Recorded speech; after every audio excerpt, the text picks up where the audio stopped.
오직 여호와를 앙망하는 자는 새 힘을 얻으리니 독수리가 날개치며 올라감 같을 것이요 다른 박질하여도 곤비하지 아니하겠고 걸어가도 피곤하지 아니하리로다. 하나님, 이 시간도 예배합니다. 부족한 저희들을 불러주심에 감사합니다. 성령께서 주장하시고 예배를 인도하셔서 우리 하나님 홀로 영광을 받으시옵소서. 존귀하신 예수 그리스도의 이름으로 기도하옵나이다. 아멘. 찬송가 303장입니다.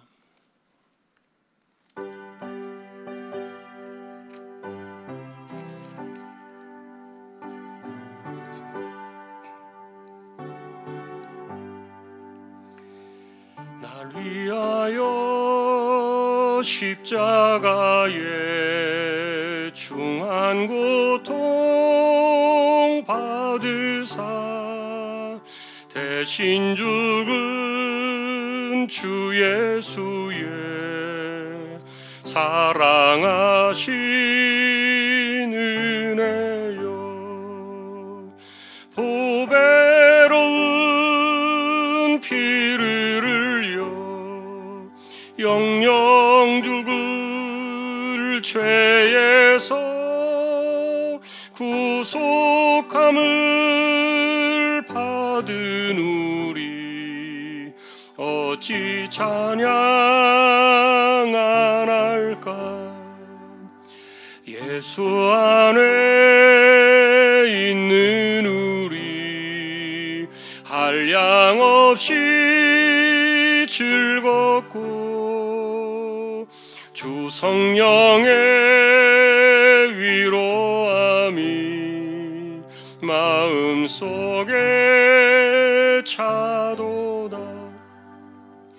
천국 음악 소리 같은 은혜로운 그 말씀 끊임없이 듣는 우리 어찌 찬양 안 할까.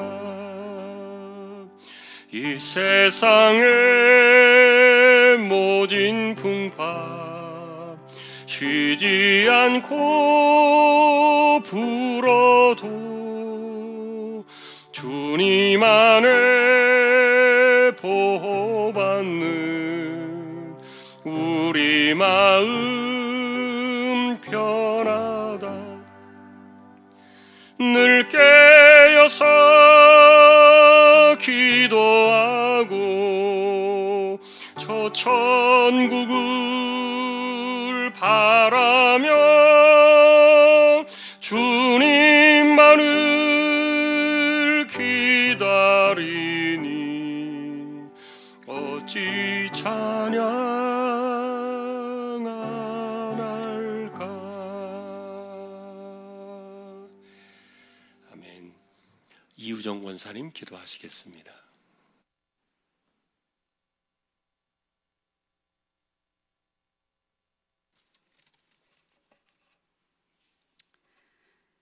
살아계신 하나님 감사합니다.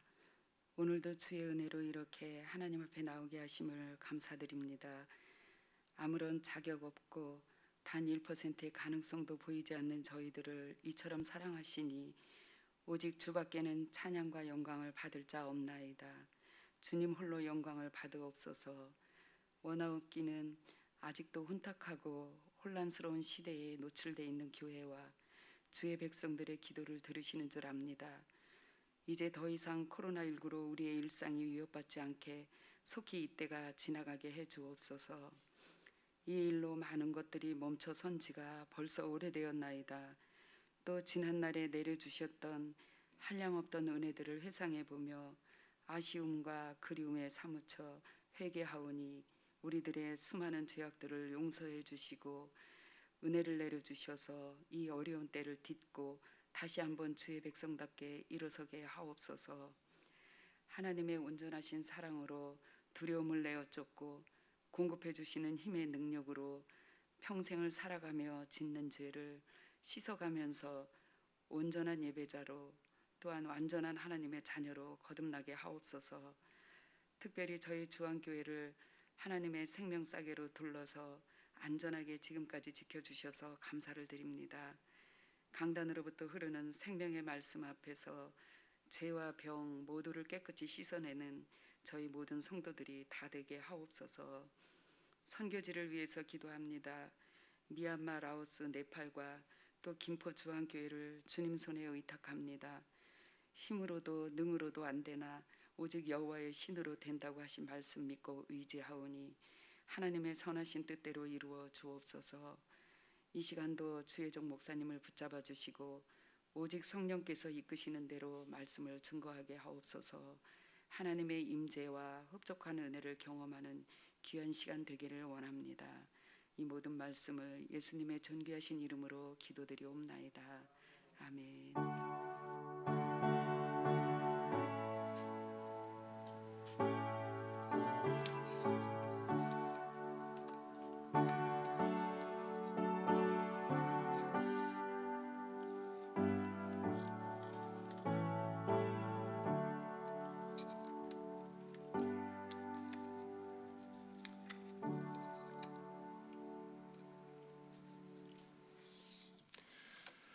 하나님 말씀 오늘은 사사기 8장이 되겠습니다.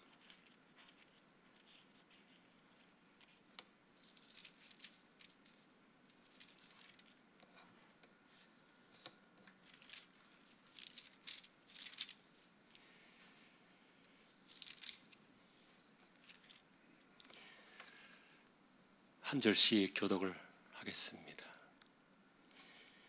에브라임 사람들이 기드온에게 이르되 네가 미디안과 싸우러 갈 때 우리를 부르지 아니하였으니 우리를 이같이 대접함은 어찌 됨이냐 하고 그와 크게 다투는지라.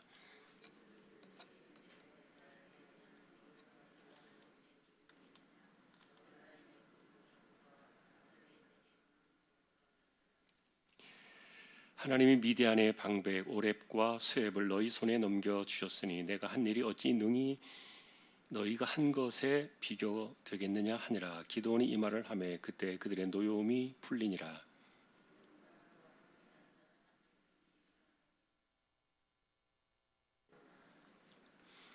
그가 숫곳 사람들에게 이르되 나를 따르는 백성이 피곤하니 청하건대 그들에게 떡덩이를 주라. 나는 미디안의 왕들인 세바와 살문나의 뒤를 추격하고 있노라 하니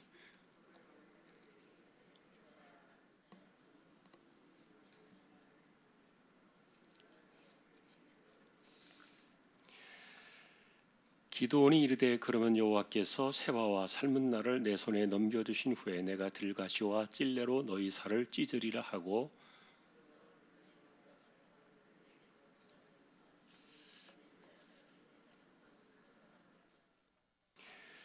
기드온이 또 분회의 사람들에게 말하여 이르되 내가 평안히 돌아올 때 이 망대를 헐리라 하니라.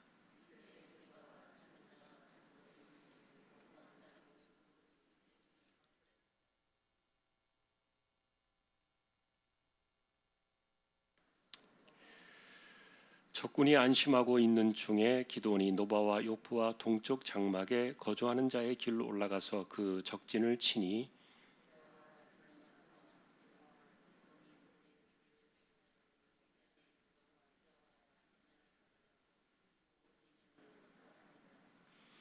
요아스의 아들 기드온이 헤레스 비탈 전장에서 돌아오다가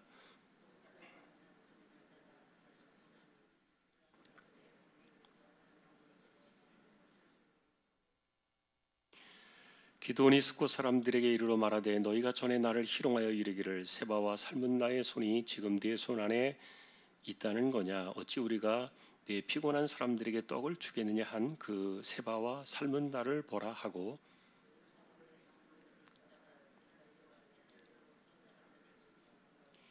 분우엘 망대를 헐며 그 성읍 사람들을 죽이니라.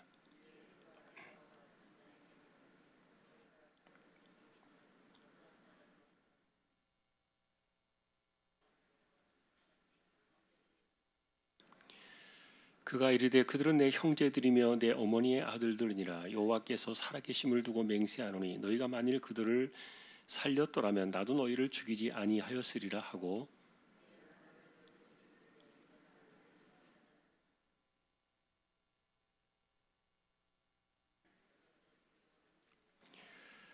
세바와 살문나가 이르되 네가 일어나 우리를 치라. 사람이 어떠하면 그의 힘도 그러하니라 하니 기드온이 일어나 세바와 살문나를 죽이고 그들의 낙타 목에 있던 초승달 장식들을 떼어서 가지니라.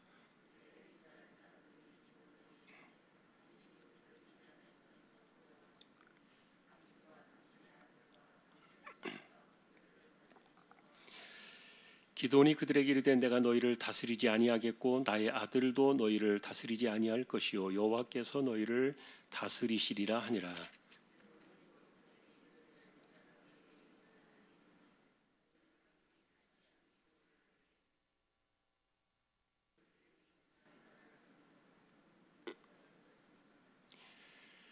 무리가 대답하되 우리가 즐거이 드리리이다 하고 겉옷을 펴고 각기 탈취한 귀고리를 그 가운데에 던지니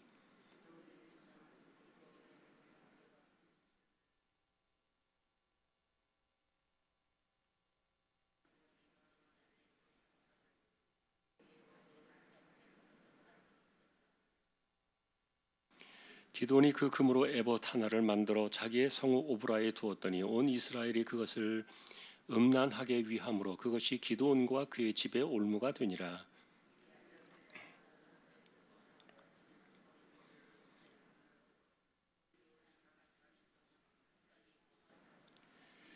요아스의 아들 여룹바알이 돌아가서 자기 집에 거주하였는데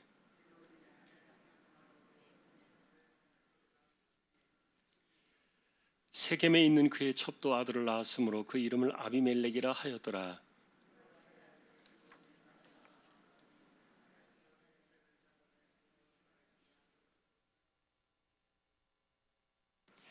기드온이 이미 죽음에 이스라엘 자손이 돌아서서 바알들을 따라가 음행하였으며 또 바알브릿을 자기들의 신으로 삼고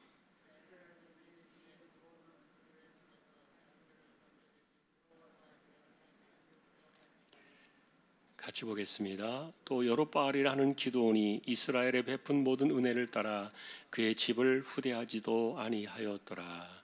아멘.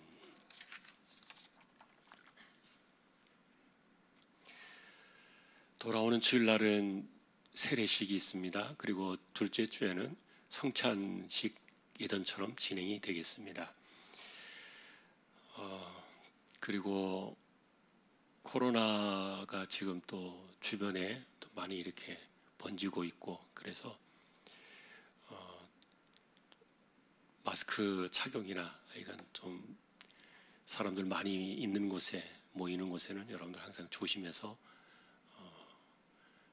다니시면 좋겠습니다. 최근에 또 우리 시흥 지역에 있는 교회들에서도 몇 군데 또 이렇게 감염자들이 나오는 바람에 조금 어려움을 겪고 있었던 이제 그런 일들이 좀 있었는데 우리가 좀 안전할 때까지는 조심을 해야 되고 또 그렇게 서로 배려하고 살아야 될 줄로 압니다.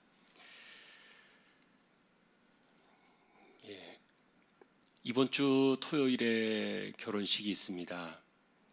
박희조 집사님, 정옥희 집사님 가정의 큰아들 결혼식이 토요일날 11시 소사역 건너편에 있는 예식장에 진행이 되겠습니다. 또 함께 축하해 주시면 좋겠습니다. 다른 소식들은 주보를 보아주시기 바랍니다. 이제 31구역 찬양으로 영광을 돌리겠습니다.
아멘.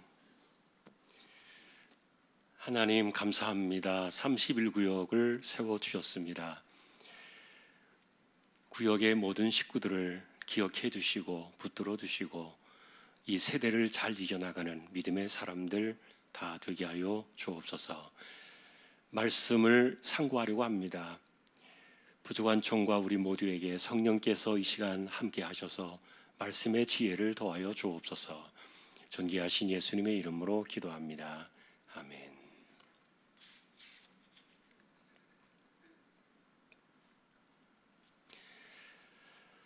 기도원의 300용사라고 이렇게 이름을 붙이는 것은 하나님께서 하신 전쟁이었다는 그런 상징적인 숫자였죠. 왜냐하면은 처음에 그들이 모여들었을 때 와라 그랬을 때 모인 숫자가 32,000인가 그랬죠. 그런데 이제 그 가운데 돌아가라 그랬더니 22,000 이렇게 돌아가고 그냥 10,000명 남았는데 그 10,000명 가운데서도 아니다 돌아가라 그 가운데서 골라라 이렇게 해서 선정된 사람이 300명이었는데 지난번에 우리가 보신 것처럼 이 300명은 전쟁을 준비할 수 있는 준비된 마음을 가진 사람들이 아니었다 그렇게 우리가 추적해 보았고요. 그리고 그들의 전쟁을 위한 그 손에 무기가 들려 있는 것이 아니라 빈 항아리, 횃불, 나팔 뭐 이런 것들이 엉뚱하게 들려 있는. 그래서 이 기도원 300의 용사의 이 사건은 마치 여리고 성이 무너진 것 같았던 그런 하나님이 해내신 사건이었다. 이제 이것을 저희가 지난번에 보았어요. 그리고 하나님께서 행하신 그 일은 그 자체 내에서 그들이 서로 자중질환이 일어나가지고 자기들끼리 죽이고 도망을 가고 그랬던 사건들이 뒤엉킨 내용이었죠. 자, 그런데 이제 이렇게 이들이 도망을 가다가 이제 두 방백이 잡혀서 죽었잖아요. 그 잡혀 죽은 그 두 방백이 오렙과 스앱이라는 사람인데 이들은 도망을 가다가 나머지 이제 흩어져 있었던 이스라엘 백성들 손에 붙잡혀가지고 죽었는데 근데 이들을 죽였던 사람들이 보니까 에브라임 지파 사람들이에요. 그리고 나서 이제 이 두 사람을 죽이고 난 이후에 기드온을 찾아와서 이제 항의를 한 겁니다. 왜 우리를 부르지 않았느냐? 그래서 기드온과 이 에브라임 지파가 다투는 모습이 이제 처음 나오는데 아직 지금 전쟁이 끝난 것이 아니었습니다. 아직 그 미디안의 두 왕은 도망가고 있었던 상태였고 그런데 어쨌든 이제 거의 승리가 확실시 되다 보니까 에브라임이 치고 나왔다는 거예요. 실제로 그 에브라임 지파는 가나안 땅의 그 중심부를 차지하는 그 거대한 지파였죠. 거의 뭐 대표적인 지파나 마찬가지였고요. 그래서 어쩌면은 에브라임의 입장에서는 자기보다 작은 그 므낫세 지파에서 이 기드온이 나온 것에 대해서 조금 시기심이 있었을지도 모르겠어요. 그런데 우리가 이 다툼을 바라보면서 굉장히 야비하고 치사한 모습을 보는 거예요. 무슨 뜻이냐 하면은 기드온이 만일에 전쟁에 졌다면 무슨 일이 만일에 있었다면은 과연 이 에브라임 지파가 나섰겠느냐? 아마 오른쪽 입을 싹 닦지 않았을까? 왜냐하면은 그 좁은 가나안 땅덩어리에서 지금 이스라엘 지파들을 모아가지고 전쟁을 하는 이런 그 목숨 걸고 싸우는 이 엄청난 사건을 그들이 모르고 있었을 리는 전혀 없는 거예요. 절대로 없는 거예요. 그런데 다 이겨놓고 나니까 왜 자기들을 공식적으로 안 불렀느냐? 이렇게 하는 이런 인간의 모습을 보면서요. 굉장히 야비하죠. 이게 참 이 시대를 살아가는 현대인들의 어쩌면 우리 모습인 것 같아요. 그럼에도 불구하고 이제 이 기드온이 이 에브라임 지파와 다투지는 않았습니다.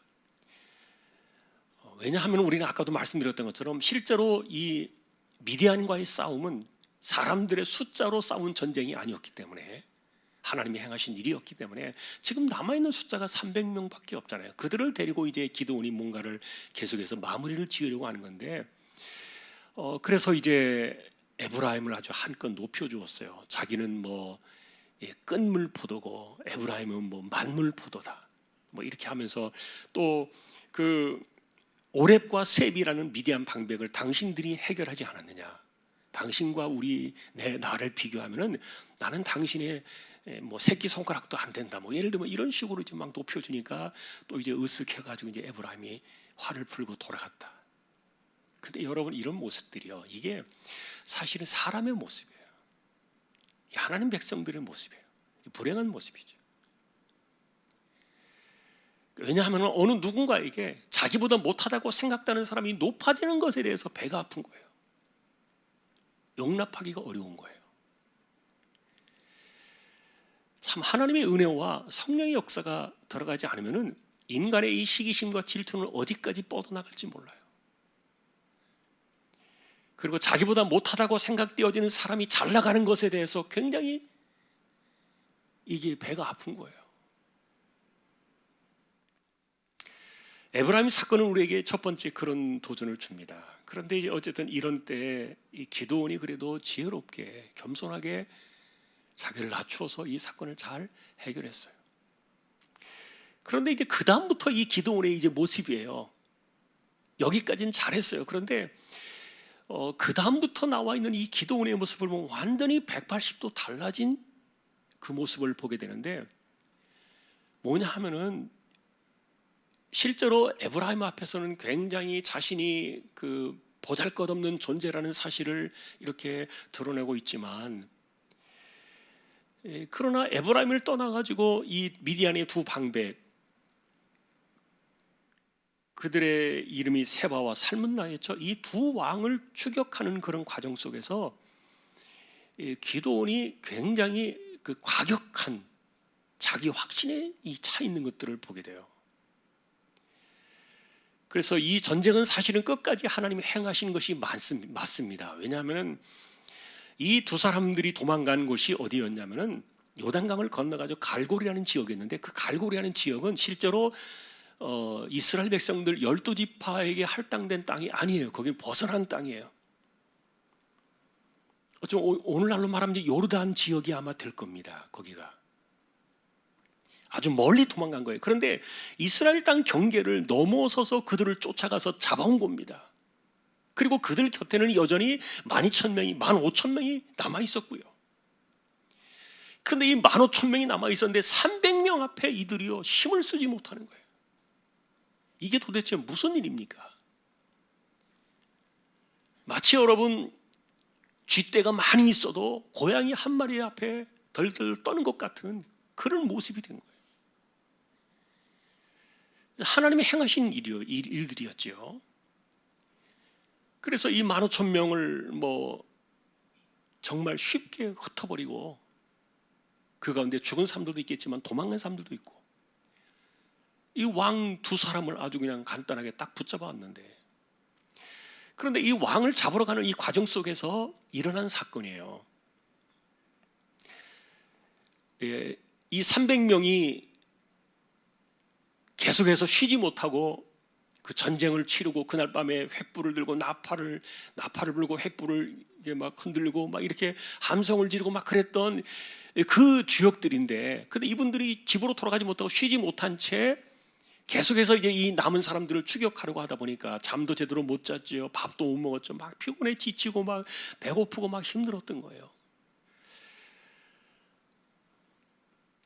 자, 그런데 이제 이곳을 지나가는 가운데 요단강 건너편에 숫곳이라는 곳이 있어요. 숫곳과 분우엘이라는 곳이 있는데, 이곳은 야복강가 근처입니다. 여러분 그 밧단 아람에서 야곱이 돌아오다가 야복강가에서 기도하는 것이 있잖아요. 바로 그 지역이에요. 그러니까 요단강 건너편에, 야복강은 요단강의 지류입니다. 지류로 붙어서 흘러가는 강인데, 그 강 쪽에 그 북쪽에 요르단 쪽으로 붙어 있는 그런 지역이에요. 그런데 그곳을 지나가다가 이제 숫곳과 분우엘의 사람들에게 우리 좀 떡을 좀 달라. 식량을 좀 달라. 우리가 지금 이 두 왕을 끝까지 추격하러 간다. 그랬더니 이 숫곳과 분후엘 사람들이 거부했던 거죠. 다시 말하면은 만일에 이 지쳐있는 이 300명의 사람들을 데리고 아직도 15,000명이나 남아있는 그들 군대를 이 300명이 상대한다 그러니까 숫곳하고 이 분야의 사람들이 이게 계산이 안 됐던 거예요. 지금 미쳤나? 예를 들어 이렇게 생각한 겁니다. 이 숫자 가지고 지금 좀 15,000명 어떻게 하겠다고? 괜히 우리가 이 사람들 도와줬다가 미디안 사람들이 그걸 알고 돌아오면서 자기들 다 죽여버리면 어떡하느냐. 겁을 먹은 거예요. 도와주지 않았어요. 그랬더니 이제 그 일에 대해서 기드온이 악담을 퍼붓고 저주한 겁니다. 내가 돌아올 때, 이 두 왕을 데리고 돌아올 때 너희들 내가 가만두지 않겠다. 그래서 돌아오면서 어떻게 되었습니까? 실제로 숫곳 사람들, 방백들, 장로들, 대표되는 사람들 77명을 잡아다가 여기 보니까 들가시와 찔레로 죽였다 이렇게 말하고 있어요. 그러니까 들가시와 찔레 그러면은 사람들을 이렇게 막 상처를 내서 죽이는 거죠. 상처를 내서. 가시가 이렇게 큰 그런 나뭇가지를 가지고 예를 들어 사람을 친다고 생각해 보세요. 살점이 떨어져 나가고 막 이렇게 하면서 피투성이가 돼가지고 사람을 죽이는 거니까 얼마나 잔인하게 죽였는지 몰라요. 숫곳 사람들 77명 그렇게 죽였어요. 이게 하나님께서 하신 일들인데, 그리고 이 전쟁의 승리가 하나님이 하신 일임을 그들이 모를 수가 없는데, 왜냐하면 아까도 말했던 것처럼 300명이 쫓아가면서 남아있는 15,000명을 이 상대한다는 게 이게 계산이 안 나오거든요. 그러니까 상식적으로 숫곳 사람들과 분야의 사람들이 줄 수가 없었던 거예요. 자기들의 안전을 위해서. 근데 이거는 하나님께서 하신 일이었으니까. 그런데 그럼에도 불구하고 이렇게 돌아오면서 악담을 퍼붓고 저주를 하고 이렇게 막 피해 살육 잔치를 벌인 거예요. 다 같은 동족이에요.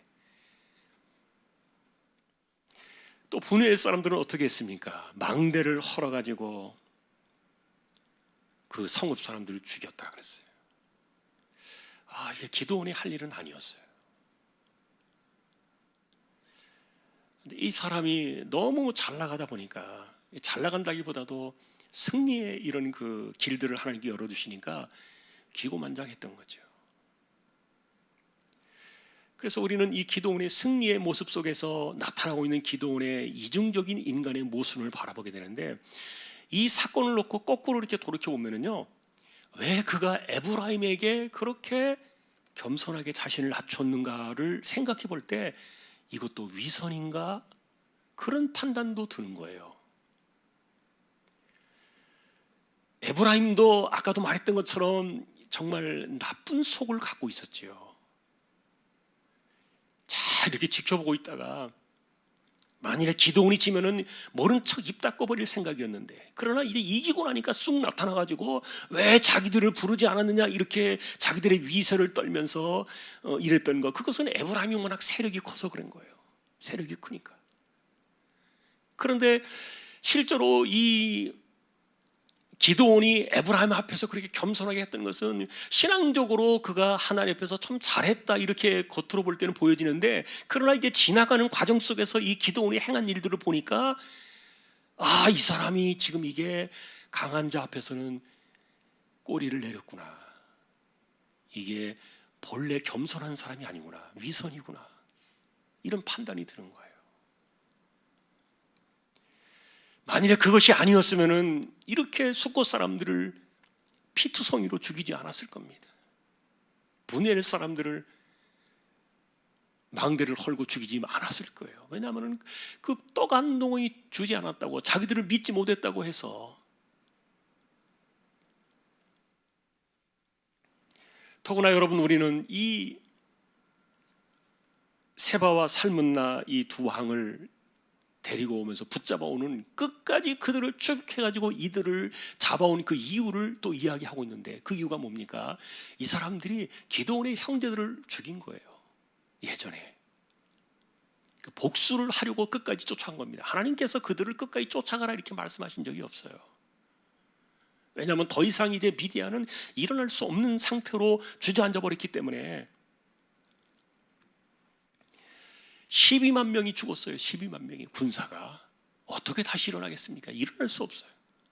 그런데 끝까지 쫓아가서 아까도 말했던 것처럼 이스라엘 경계를 밖에 넘어서는 이 갈고리라는 지역까지 쫓아가서 이들을 잡아온 것은요, 자기 형제들을 죽인 것에 대한 복수심 때문에 그런 거예요. 개인적인 복수심 때문에 이 두 사람을 끝까지 잡아온 건데, 그런데 잡아다 놓고는 무슨 일을 했습니까? 자기 아들, 큰아들 여델에게 죽이라 그런 거예요. 이 두 왕을 죽여라. 그러니까 아이가, 아버지는 쫓아가서 전쟁터에 나갔지만 이 사람들을 죽일 만큼 아이들의 심장이 강심장은 아니었어요. 그러니까 이 두 왕이 우리의 목숨을 아들한테 그렇게 하지 말고 네가 힘 있으면 네가 우리를 죽여라. 그래서 이제 기드온이 그들을 죽였죠. 그리고는 그들의 몸에 있었던 그런 것들을 뺏어가지고 이제 오고 그랬는데, 자, 이것이 이제 기드온의 전쟁이 마무리되던 과정들 속에서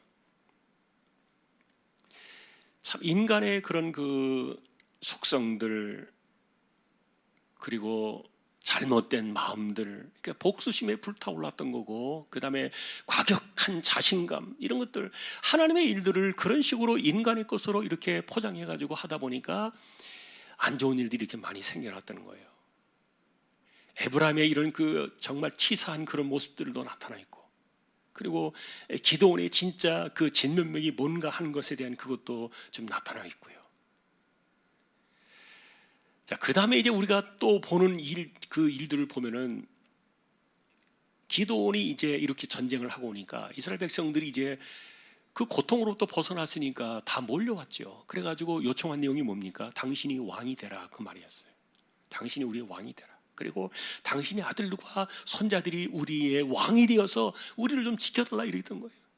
그런데 이제 그 문제에 대해서는 기드온이 동의하지 않아요. 왜냐하면은 자기가 알고 있기 때문에 이건 신앙 양심이에요. 하나님 앞에서 이건 내가 한 게 아니라 하나님이 하신 것이기 때문에 내가 왕이 될 수 없다. 내가 왕이 되어도 내 아들과 내 손자들이 당신들 지켜줄 수 없다. 이렇게 이제 솔직하게 기드온이 이야기한 거예요. 그리고 그런 문제가 생기면 이것은 하나님께 물어야 된다. 그래서 그들이 탈취했던 그 금덩어리를 다 모아다가 에봇 하나를 만든 겁니다. 여러분, 에봇이 뭐예요? 제사장들이 입는 겉옷이에요. 이걸 금으로 만들었어요. 전체를 금으로 만들어가지고, 그리고 여기다가 이제 그 에봇에는 가슴에 우림과 둠밈이라는 두 개의 제비를 뽑는 돌이 있죠. 긍정과 부정의 두 돌이었어요. 제사장들이 이걸 여기 차고 하나님의 뜻을 물을 때 쓰던 그 표시들이에요. 우림과 둠밈. 자, 이 에봇을 만들어가지고 상징적으로 이제 하나님께 물어야 된다. 나는 당신들을 통치할 수 없다. 굉장히 이것은 신앙 양심적으로 잘했던 거예요. 그 이상은 넘어서면 안 되는 거였죠. 자, 그런데 이것을 문제는 어디다 갖다 놨냐? 자기 집에 갖다 놓은 겁니다. 자기 집에 갖다 놨는데 사람들이 뭐 물으러 오면은, 이렇게 물으러 오면은 그 에봇에 와서 뭔가를 이제 확인을 하려고 하겠죠. 근데 여러분, 아까도 말했던 것처럼 이 에봇은 제사장의 옷이에요. 하나님의 뜻을 물을 때 제사장들이 그 옷을 입고 하나님 앞에서 그 뜻을 발견하는 그런 것들이에요. 근데 이 기드온은 제사장이 아닙니다. 므낫세 지파입니다. 그러면 자기 집에 제사장을 좀 모셔놨느냐? 아닙니다. 에봇만 갖다 놓은 거예요. 그럼 이게 무슨 일이 일어나겠습니까? 사람들이 그 에봇을 우상으로 만든 거예요. 결국 우상 숭배가 일어나고 마는 거예요. 그런데 이 에봇이 하나님입니까? 아니잖아요. 그래서 여러분, 하나님은 절대로 어떤 형상이나 모양을 절대 만들 수 없어요. 그리고 이 에봇은 정당하게 제사장이 그 일들을 할 수 있도록 해야 되는 거예요. 그런데 이런 것들을 보면은 그 당시에 제사장들이 제대로 기능을 못하고 있었다는 그런 건 반증이 되기도 하고, 또 한편으로는 이 사람이 자기가 제사장처럼 노릇을 한 거예요. 그리고 자기는 왕이 아니라 그랬습니다. 그러나 왕 노릇을 했어요. 왜냐하면 에봇을 끼고서 왕 노릇을 한 거예요. 여러분 잘했나요? 못했나요? 자, 그런데 우리가 이 기도원을 이야기하면은요, 성경을 이제 지나놓고 평가해 볼 때 참 좋은 사사가 아니에요, 이분은. 그런데 하나님께서 어쨌든 쓰셨어요, 이 사람을. 사사로 쓰셨어요. 그리고 그가 죽는 날, 그가 그 전쟁 이후에 40년을 살다가 죽었는데 40년 동안 그가 죽을 때까지는 평안을 주셨어요. 왜 그랬습니까? 하나님이 그를 쓰셨기 때문에. 그래서 이 사람이 중간에 좀 이상한 짓을 하고 엉뚱한 길로 가고 좀 이렇게 하나님께서 보실 때 정당하지 못한 길을 걸어갔다 할지라도 일단 하나님이 세우신 사람이니까 그 사람이 있는 날 동안에는 평안을 주신 거예요. 그런데 이 시간 동안에 그가 40년 동안 살면서 왕처럼 살았다는 거죠. 에봇을 갖다가 자기 집에 끼워놓고, 그 증거가 뭡니까? 아들이 70명이 있는 거예요. 그리고 첩의 아들 이름이 나와요. 아비멜렉이라는 첩의 아들이에요. 이 첩의 아들이 이제 다음 장에 가서 보면 이제 문제를 크게 일으켜버립니다. 그러니까 마지막 35절에 보세요. 이스라엘 백성들이 기드온의 그가 베푼 은혜를 따라 집을 후대하지 않았다, 이렇게 나옵니다. 사람들이요 다 보면 아는 거예요.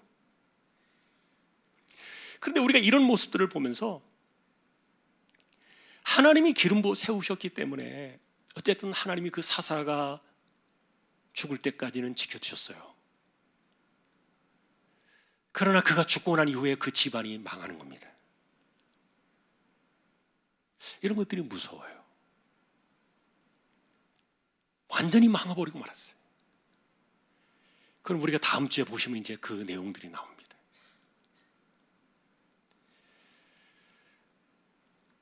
참, 그래서 여러분, 우리가 내가 사는 날 동안에 아무 일이 없다고 해서 괜찮은 거 아닙니다. 하나님께서 그 사람에게 그를 세우신 그 은혜를 붙잡고, 하나님이 어쨌든 세우신 거니까, 하나님이 세우신 사람은 하나님의 이름이 걸려 있잖아요. 하나님의 자존심이 걸려 있잖아요. 그렇기 때문에 그가 살아있을 때는 하나님께서 하나님의 이름을 걸고 그를 세우셨기 때문에 봐주시는 거예요. 그가 살아있는 날 동안에. 그러나 죽고 난 이후에 문제가 벌어지고 맙니다. 여러분, 우리는 이것이요 히스기야 시대에도 우리가 그걸 압니다. 그것이 솔로몬 시대에도 나옵니다. 솔로몬 때에도 하나님께서 그의 아버지 다윗 때문에, 그리고 솔로몬에게 하셨던 그 약속, 이런 것들 때문에 그의 당대에는 나라가 나눠지지 않았어요. 그러나 그가 죽고 난 이후에 르호보암이 왕이 되자마자 나라가 쪼개지고 말았어요. 히스기야도 자기가 15년 더 연장받은 그 삶 속에서 그가 하나님 앞에 어떻게 살았는가에 대해서 말할 내용이 없었기 때문에 성경은 아무것도 기록하지 않았어요. 15년 동안 그가 뭘 했느냐에 대해서 성경은 다 침묵을 지켜버렸어요. 덮어버린 거예요. 왜요? 평가할 만한 그런 내용이 하나도 없어요. 그렇게 기도의 사람으로 살았는데, 그러나 그가 그 15년 더 연장받고 나서 그렇게 산 것에 대해서, 그래서 히스기야가 그동안에 하나님 앞에 살았던 것은 있기 때문에 그가 살아있을 동안에는 어려움을 주지 않겠다 그랬어요. 죽고 난 다음에 문제가 확 터져버립니다.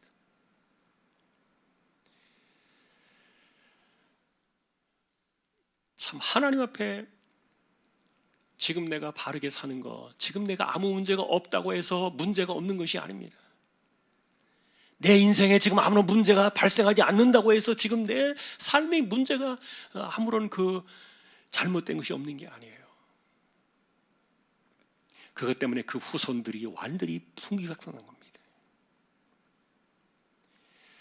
이 에봇을, 하나님의 이 옷을, 이 제사장의 그 옷을 자기 집에다 갖다 놓고 이렇게 만들어 놓고, 거기가 자기 집에 어떤 성전처럼 되어버린 거 아닙니까? 사람들이 거기 와서 물을 묻고 이렇게 하니까 얼마나 거기에다가 헌금을 했겠죠. 또 재물을 갖고 왔겠죠. 그건 제사장도 아니고 아무것도 아닙니다.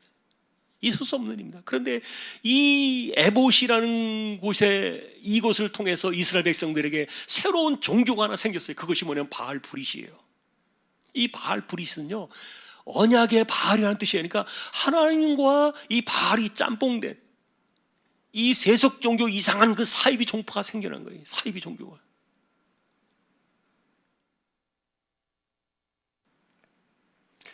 그래서 오늘 우리가 이제 이 기도원의 이 마지막 뒤 사건들을 보면서요, 그가 이제 오늘 죽는 것까지가 이제 오늘 내용입니다만, 어쨌든 성경은 이렇게 그 사람을 딱 평가해주고 이렇게 우리에게 남겨놓은 것이 감사해요. 우리가 지금 살아있는 당대의 이 기도원을 보면은요, 말하기 어려울 거예요. 그리고 그 사람이 살아있을 때는 옳은가 그른가에 대해서 주변에 있는 사람들이 말해주기 어려웠을 거예요. 그러나 이것이 딱 죽고 나니까 다 탁 터져버리고 만 겁니다. 그가 죽고 나니까 하나님께서 그것을 얼마나 기뻐하지 않으셨는가. 지켜두심에 그 하나님의 손이 딱 떠나버리니까 완전히 이스라엘 전체와 그리고 기드온의 집안이 완전히 난리가 나버린 거죠. 자, 오늘 말씀은 여기까지입니다. 참 하나님 앞에 신실하게 자신의 신앙을 지키면서 우리가 어떤 존재인가를 깨닫고 하나님을 두려워하며 경외하며 산다는 것이 정말 어렵구나. 너무너무 어렵다. 조금 사람이 높은 자리에 세워지면은 이렇게 기고만장하고 이중적으로 위선적인 행동을 하게 되어 있는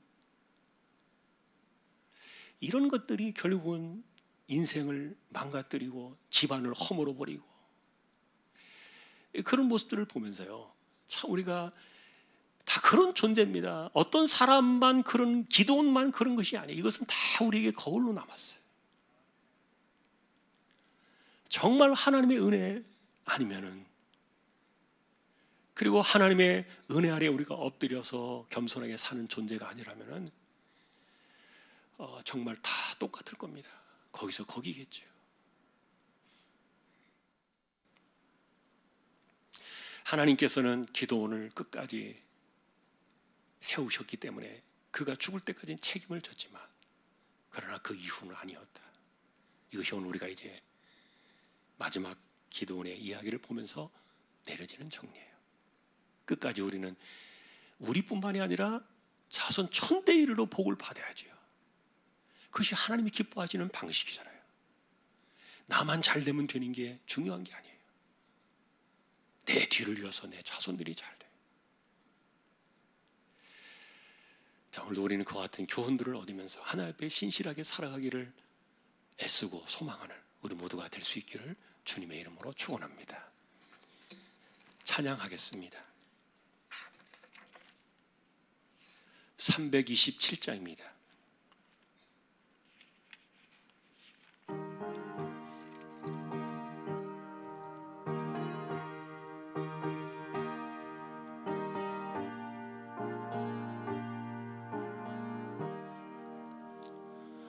주님 주실 화평 믿음 얻기 위해 너는 정성껏 기도해나. 주의 제단 앞에 모두 바치기 전 복을 받을 줄 생각 마라. 주의 제단에 산제사 드린 후에 주 내 맘을 주장하니 주의 뜻을 따라 그와 동행하면 영생 복락을 누리겠네. 주의 밝은 빛에 항상 활동하며 선한 사업을 힘쓰겠나. 자유 얻으려면 주의 뜻을 따라 너의 모든 것 희생하라. 주의 제단에 산제사 드린 후에 주 내 맘을 주장하니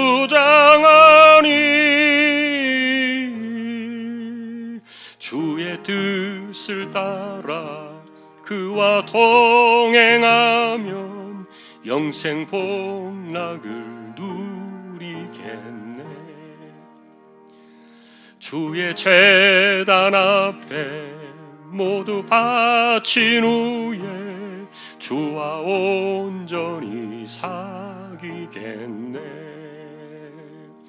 주님 주신 기쁨 또한 그의 사랑 어찌 말로 다 형용하랴.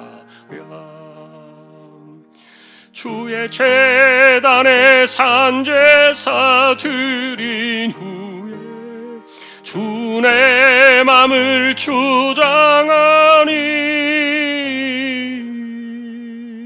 주의 뜻을 따라 그와 동행하면 영생 복락을 누리겠네.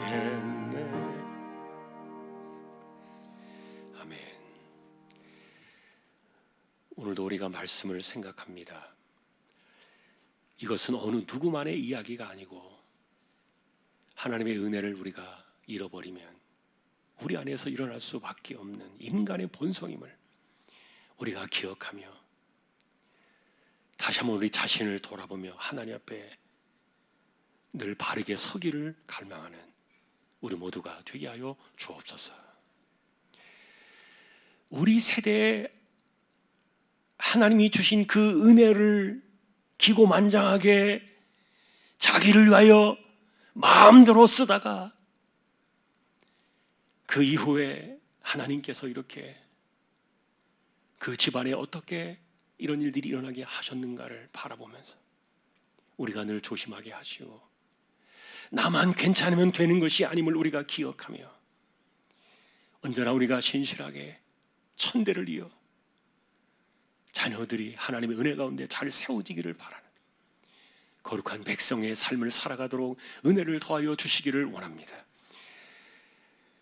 복수심과 감정적인 분노와 이런 그 억울함들을 이렇게 힘이 약한 그들에게 막 풀어서 해코지를 하듯이 해버렸던 이와 같은 모습들이 결코 하나님이 기뻐하는 모습이 아니었음을 우리가 기억하며 자신의 감정을 따라 이렇게 행하는 행실들이 얼마나 위험한 것인가를 우리가 다시 한번 기억하고 늘 언제나 자신을 내려놓고 우리가 성령의 인도하심을 따라 감정을 다스려가며 세상을 이겨나가는 우리 자신을 이겨나가는 우리 모두가 되게 하여 주옵소서.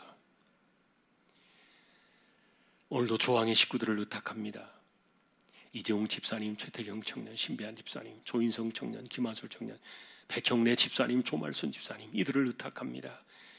암 치료하는 분들을 하나님께서 오늘도 붙들어 주시고 그 몸에 새 힘을 더하여 주옵소서.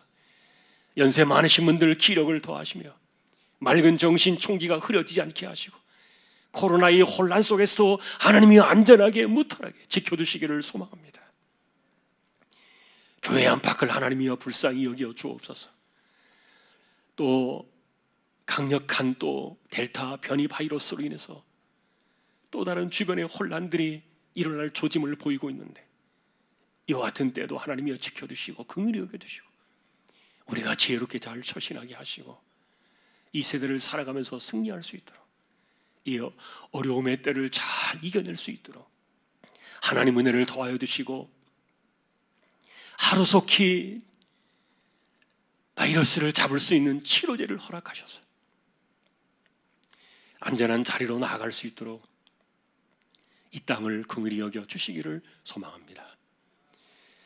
선교지와 보내신 주님의 종들 기억해 주시고 또 개척된 교회와 보내신 주님의 종 하나님의 나라와 백성들 오늘도 기억해 주시고 흩어져 살아가는 우리 주왕의 식구들 일터와 직장과 가정과 자녀들과 그리고 우리의 몸을 붙드시는 그 은혜로 오늘도 하루를 살아가고 이 한 주간도 살아가는 우리 모두가 되기를 다시 한번 주님의 이름으로 간절히 기도하오며, 또한 하나님께 드려진 이 귀한 10의 1조 예물을 통해 하나님 영광을 받으시며 그 손길을 붙들어 두시기를 비오고, 우리 주님 예수 그리스도의 은혜와 하나님 아버지의 사랑과 성령님의 감화, 감동, 위로, 인도, 교통, 충만하심이 언제나 하나님 앞에 자신을 잘 다스려 은혜 아래 겸손하게 끝까지 세상을 이겨 우리 자신뿐만 아니라 천대에 이르도록 후손들까지 복을 받는 승리하는 가정이 되기를 원하는 우리 모든 심령들, 조항의 가족들 위해 이제로부터 영원까지 함께 있을지어다. 아멘.